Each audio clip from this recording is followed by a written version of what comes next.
Hello and good evening, everyone. Welcome to Money Minded on Soul Sister 10X on Facebook. Today is August the 9th, 2024. Good to be back with you all. Hope everybody has been doing well. Hope everybody's safe. We got a lot of storms going on, a lot of tornado watches, a lot of tornado warnings. So I hope everyone is doing well. It's great to be back on the platform again tonight. Okay, so the last time we were here, we were talking about the tornado and the damage, the one that hit not even 20 miles down the road in Rome at one of my restaurants.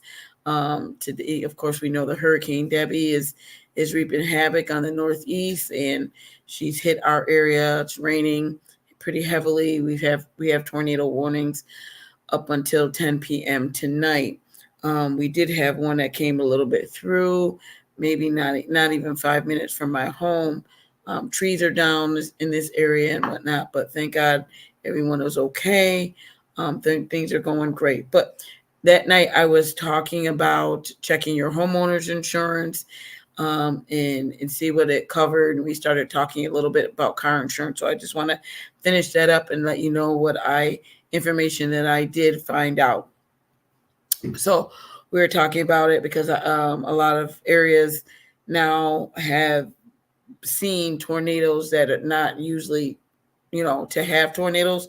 These things are not usually have happen in our areas, but it's happening more frequently. So we all just want to make sure that we're prepared for them. And being money minded has, somebody may ask, well, what's that got to do with it? It has a lot to do with it. Because if you have any damage or if you need to replace anything, whatever, these kind of things can come out of your emergency fund, or they also can be planned ahead.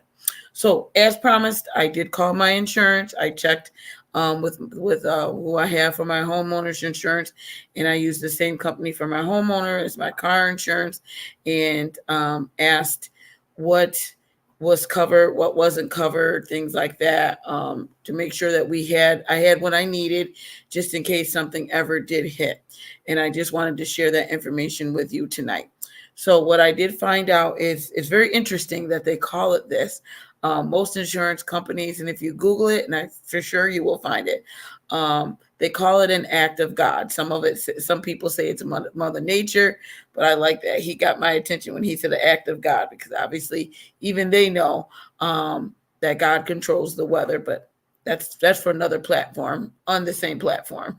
Praise the Lord, Sister Ross. How you doing, Sister Carolyn? Hope all is well in Albany. I've seen some videos of some flooding there, so hope all is well. I hope and pray that everybody's safe. Sister Fields, praise the Lord. Hope everybody's well and safe during these storms. So anyway, so I called my insurance company, and he said it's called an act of God. So I got into it. I looked into it. Anything that God allows to happen that you have no control over, most of these things are covered. It won't specifically outline and say that you're covered under tornadoes under your insurance. It might say large hail, heavy winds. It's a better, more definitive um, of the damage or whatever you want to call it. So it may not just say tornado. It's listed as more detailed of what the damage or whatnot may be.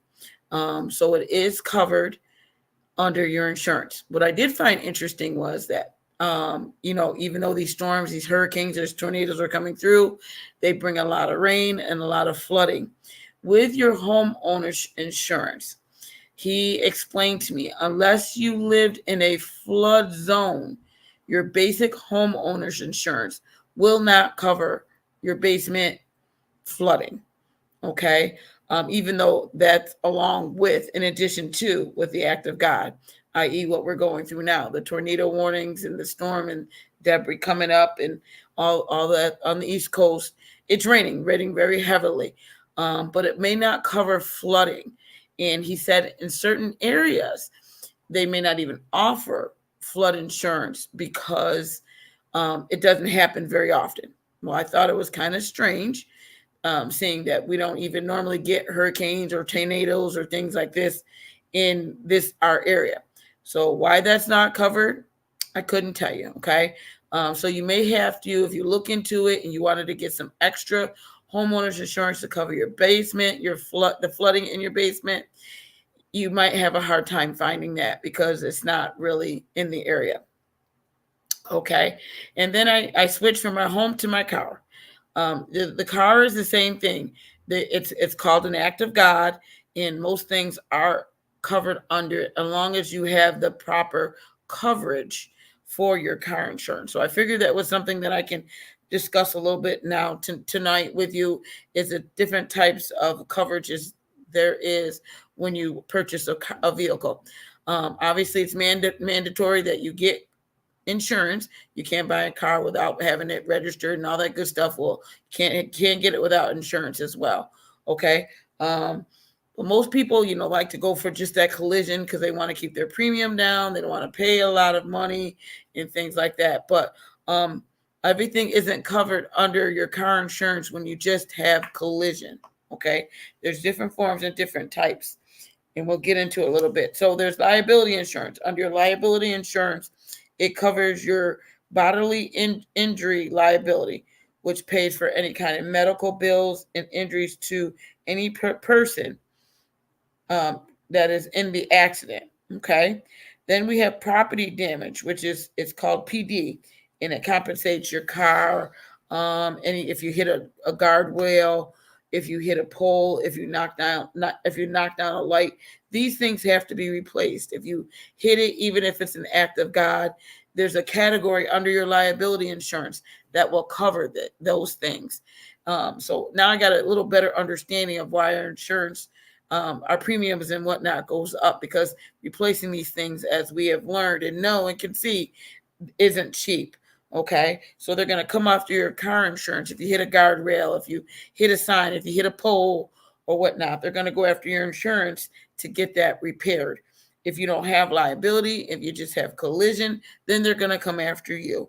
Okay, so these are things that you want to make sure that you continue to try to keep coverage of. Then there's personal injury.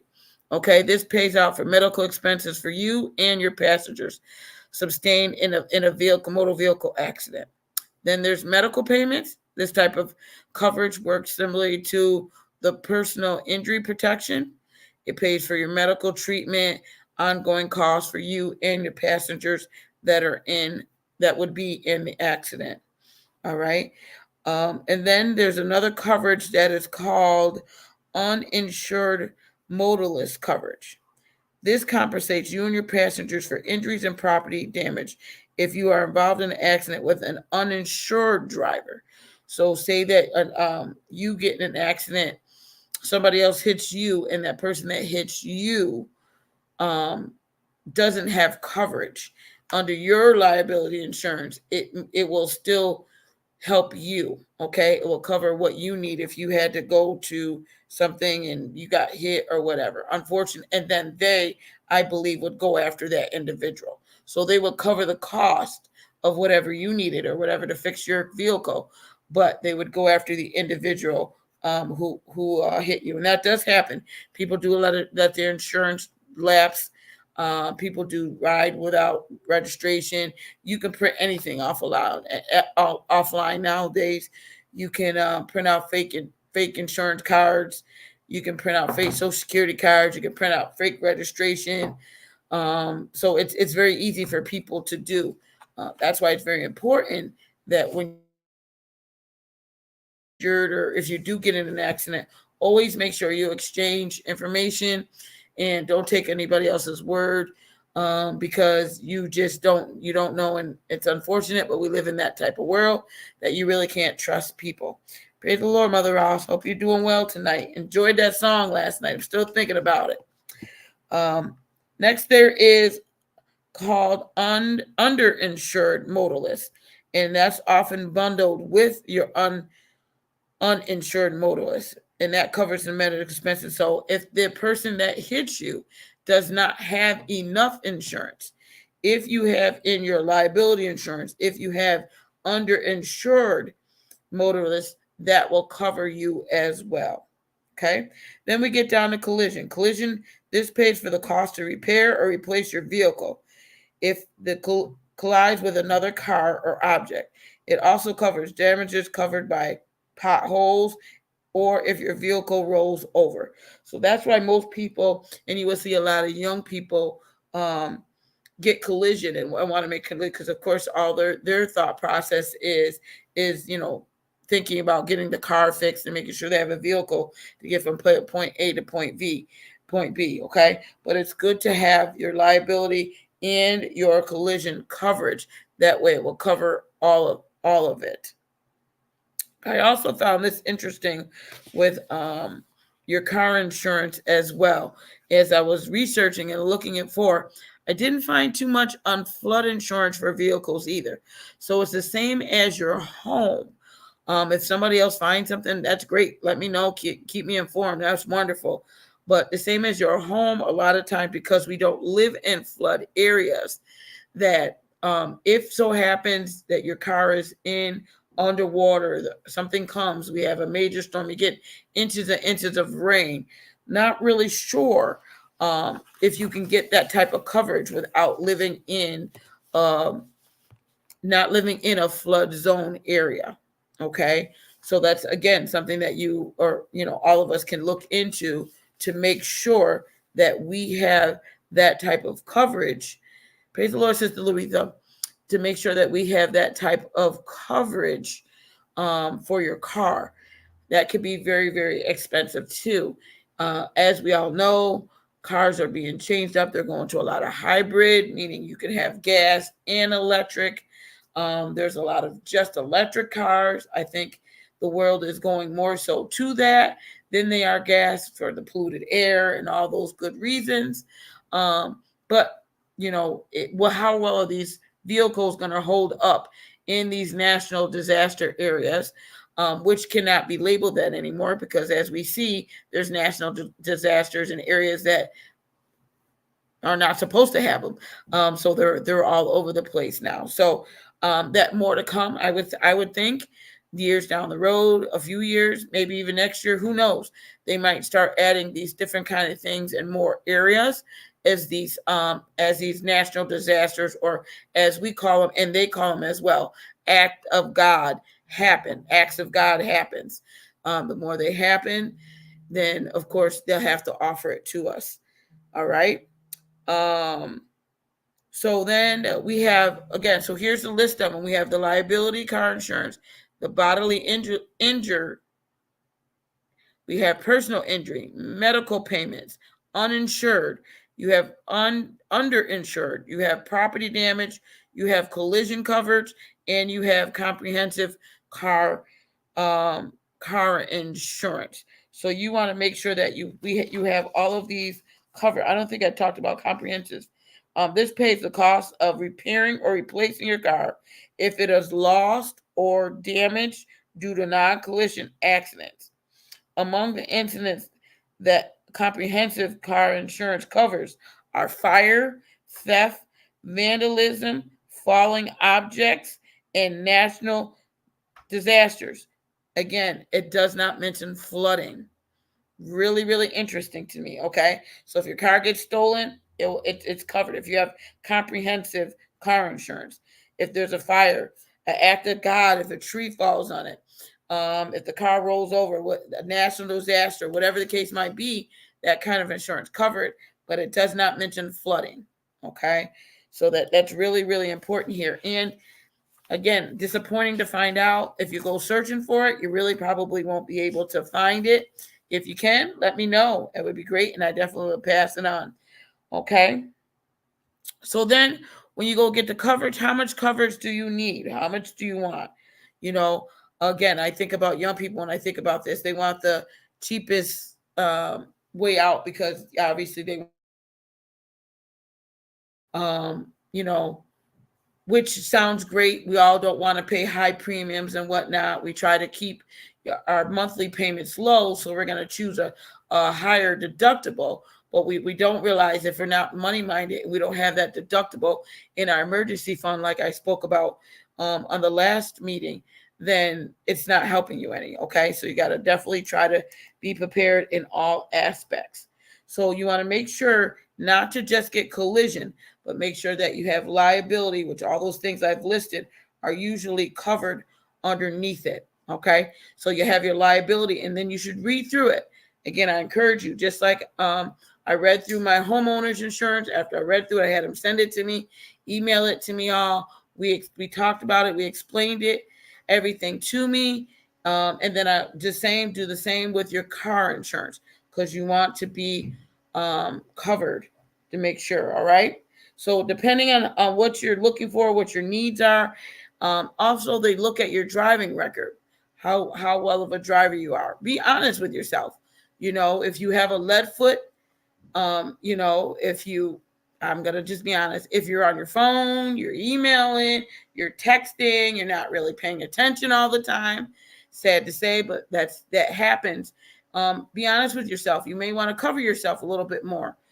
First of all, it's dangerous and we shouldn't do it.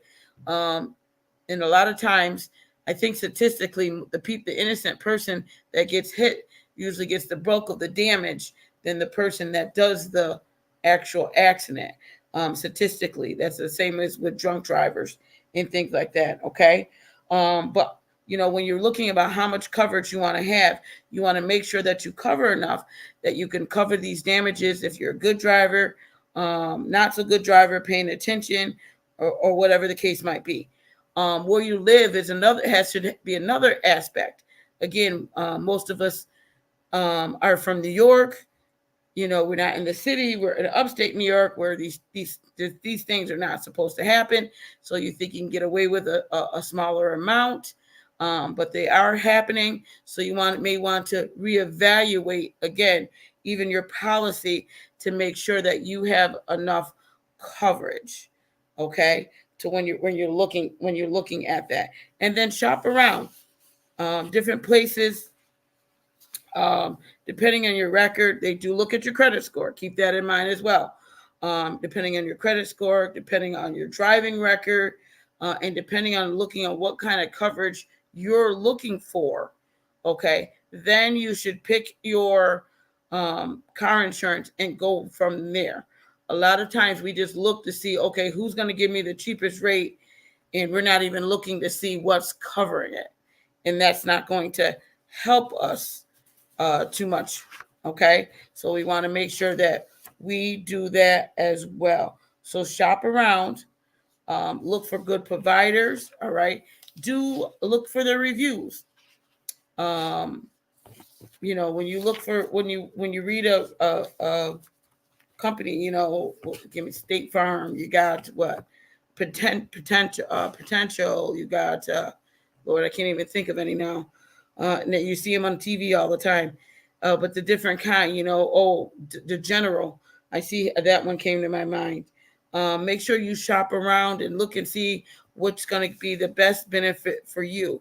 So cheap's not always the best way to go. It's like I will use something. I talked about this before. What you like, a personal product. Like I like Bounty paper towels. So I look to see when they go on sale, or if I have a coupon for them. There's always something cheaper that you can go. You can get the great value from Walmart, or the name brand from Price Chopper, whatever the case might be. But you like what you like, right? Cheap is not always good. Think about sometimes when you went online and you stayed overnight somewhere and you got a hotel, and they gave you a pretty good rate, and when you got to the hotel, it wasn't what you thought it was, and it was a picture from the same name of the hotel, but it was in a different state, and it looked totally, the lobby may look good, right? But when you get to the room, you got something, you're like, no. So a lot of times things don't happen, or you don't know what you have until, unfortunately, something bad happens. Okay. So want to do your research and be prepared. All right. About these things. So my next subject, we're going to go right into it. When I started talking about, and they said, I love the way they said it. Like I said, they said an act of God. And we're preparing for storms, and we're preparing our car insurance, our homeowners insurance. Another thing that we need to do to be money minded for our passing. I know it sounds horrible, and I know nobody likes and wants to talk about it, but you have to prepare for death, because unfortunately, death is a part of life. And until Jesus comes, it's going to continue to happen. Okay. So you should also, while you're doing research and homework and you're on the insurance mind of things, you should also be looking for insurance for yourselves. You should have life insurance. Okay. So when you bundle things, when you go to an insurance company, you can bundle it. You can have, I do it. I have my homeowner's insurance, my car insurance, and my life insurance all bundled together, right? And then when you do that, when you're with the same company, a lot of times they will give you a discount because you have more than one policy with them. Okay. And this is a big shout out to the young people. I encourage you. I know a lot of you are young. You're thinking, I have a long time to live. I pray that you do. I still consider, I'm getting in middle age. I consider, kind of age, but I'm still praying that I have a lot of living to do as well. But you just never know. We don't know when God's going to call our name. So we need to be prepared.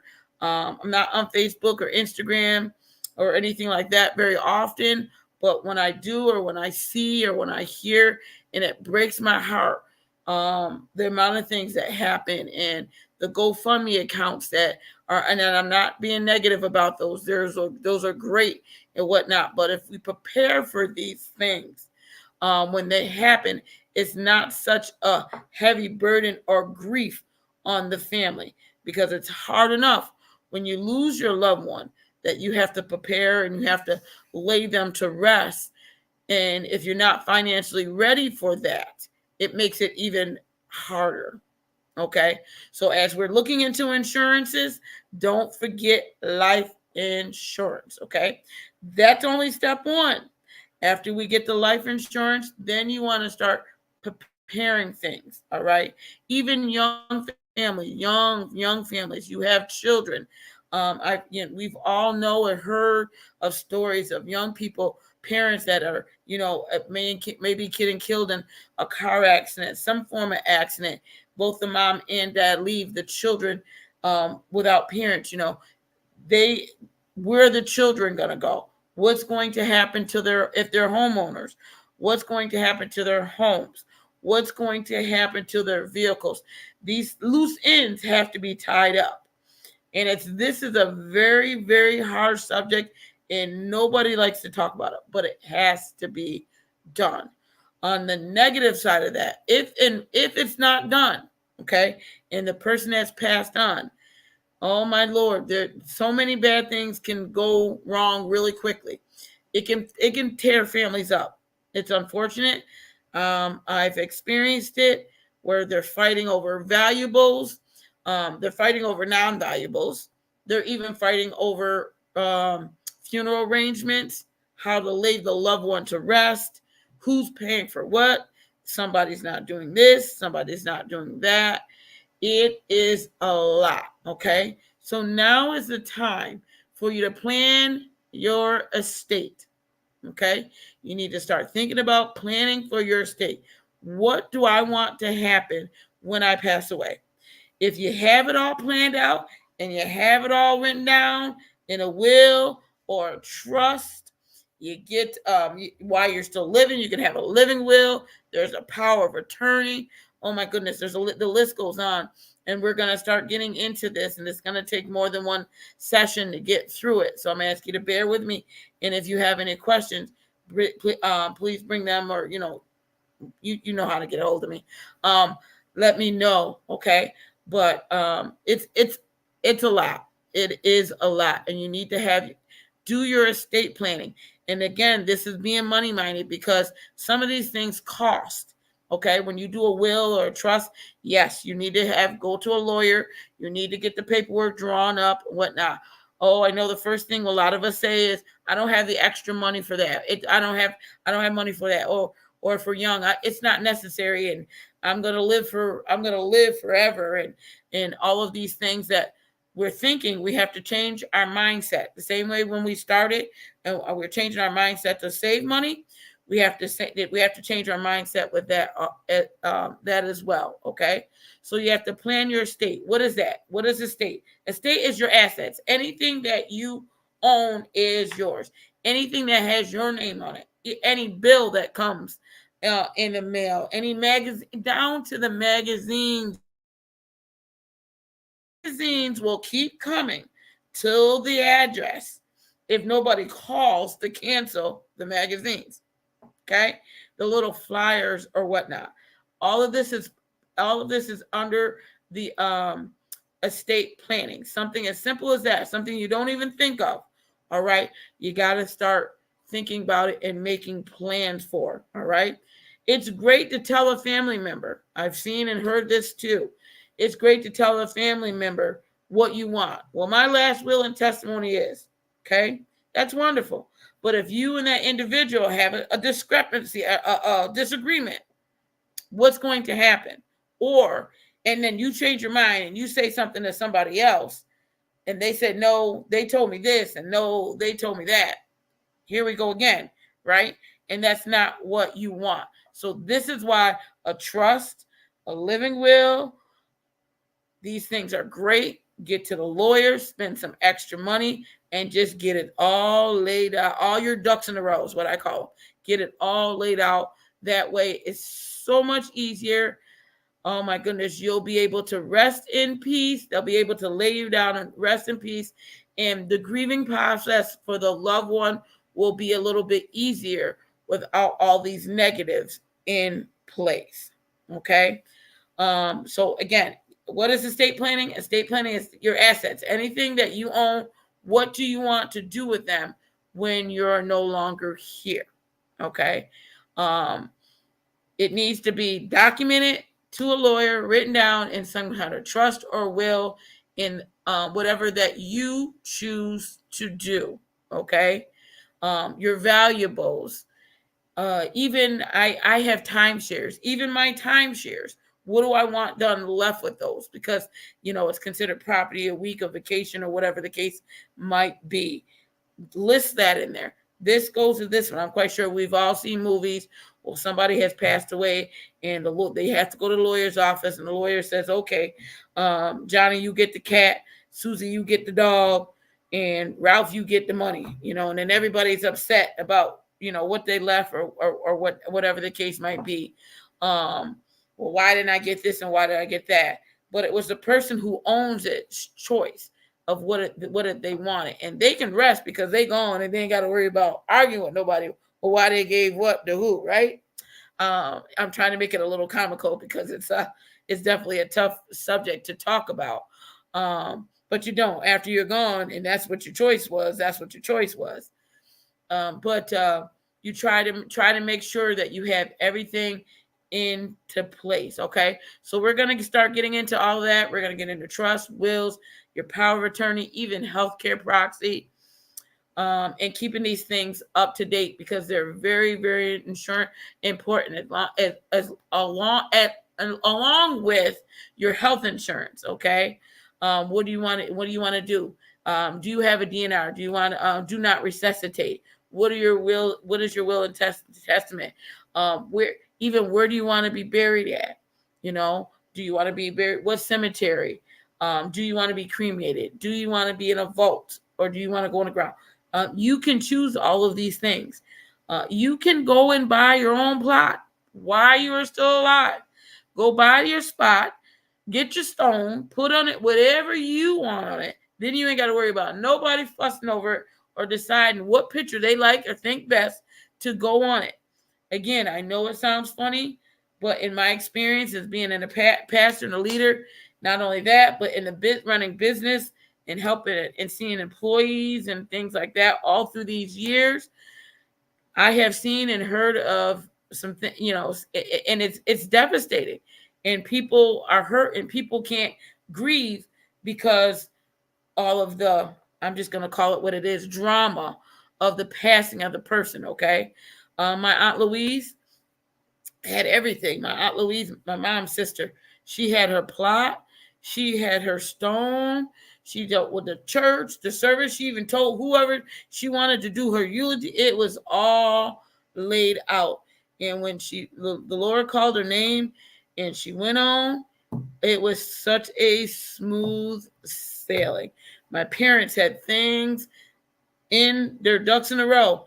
Not everything, and I learned from that too. But they had a lot of things already in place, and it made things so much smoother that we were able to, which we still do, miss them every day. Love you, Mom. Love you, Dad. Grieve because of their passing, and that's what the hardest thing that you have to deal with. So it makes it easier when you don't have to deal with all that other stuff. Okay, because to be honest, all families don't get along. All families aren't close, which is sad. That is part of life as well. And this Money Minded is going out to everybody and not just us church folks. All right. So I hope you enjoyed it tonight. Again, that's what we're going to get into starting next week. If you have any questions or whatnot, text me, send me a message or whatnot. All right. And let's continue to be money minded. And remember, if we give God our 10% first, He will open up the windows of heaven, pour out a blessing that we will not have room to receive. All right. God bless everybody. Y'all continue to keep me in prayer. Love everyone. And Lord will, we'll be back with you again next Friday. Have a good evening.